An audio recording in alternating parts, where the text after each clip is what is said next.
Kami dari kelompok 1 mata kuliah Etika Hukum Kesehatan ingin mempresentasikan hasil dari roleplay kami dengan judul Implementasi Etika dan Hukum Kesehatan dalam Pelayanan di Indonesia. Selamat menyaksikan! Bu dokter, boleh nggak jelasin lagi soal pengobatan ini? Soalnya saya pengen benar-benar mengerti gitu soal pengobatan ini sebelum saya ambil untuk mengobati penyakit saya. Baik, saya mengerti akan kekhawatiran Ibu.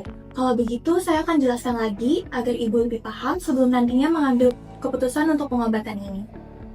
Betul Ibu, kami ingin Ibu merasa nyaman dan juga ikut terlibat dalam pengambilan keputusan pengobatan ini, bukan hanya mengikuti saran dari kami tanpa tahu alasannya.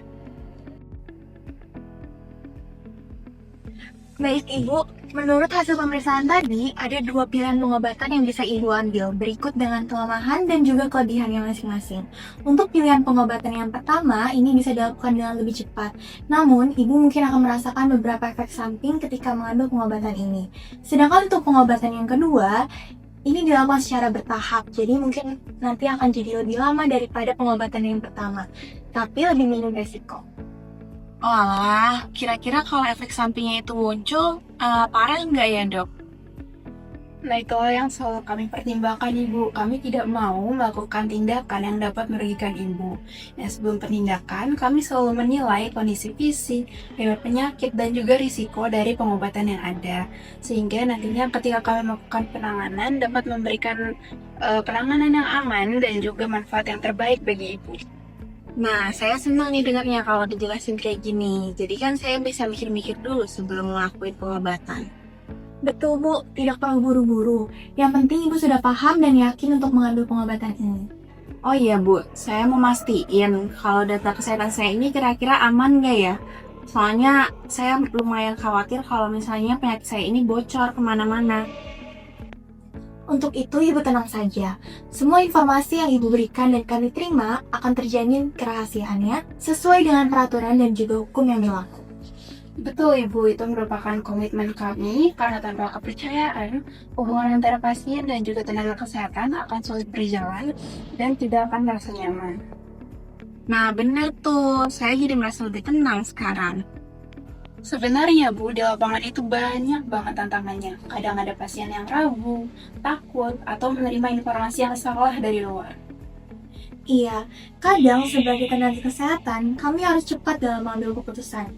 Namun di sisi lain, kami juga harus tetap mempertimbangkan sang pasien sebagai manusia yang memiliki hak untuk memilih.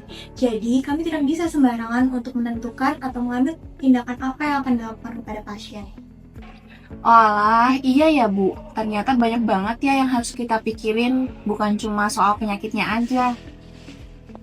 Assalamualaikum, selamat siang semuanya. Saya dengar ada yang pengen mengetahui tentang hak dan prosedur dalam pelayanan ya.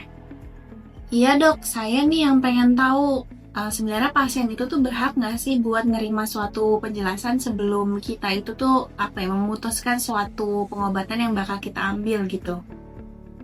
Sudah tepat Ibu, jadi setiap pasien berhak untuk mengetahui apa yang dilakukan pada tubuhnya, termasuk tujuan tindakan, resiko, serta pilihan alternatif. Dan tenaga kesehatan juga berkewajiban untuk menjelaskan secara jujur-jujurnya dan tidak menutup-nutupi. Betul, hal itu menjadi salah satu hal yang harus selalu kita lakukan dalam melakukan praktik. Kita harus selalu mengusahakan komunikasi yang lancar dan juga jelas kepada pasien.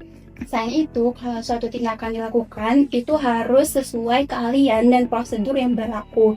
Jika ada kelalaian yang menyebabkan kerugian, pasien berhak mendapatkan keadilan. Dan itu semua sudah diatur di hukum kesehatan kita. Oh alah, jadi semuanya itu berdasarkan aturan ya dok, bukannya cuma berdasarkan kebiasaan kita aja ya? Betul, etika mengarahkan sikap dan hukum memberikan kepastian. Keduanya saling melengkapi, Ibu.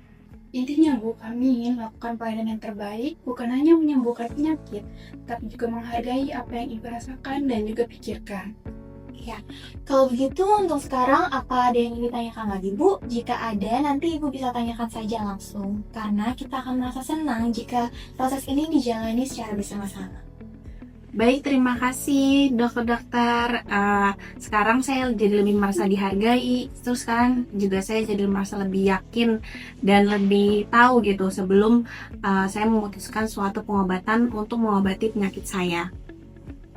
Nah, kalau komunikasi dan kepercayaan dibangun seperti ini, pelayanan kesehatan akan berjalan lebih baik untuk seterusnya. Sekian dari kami.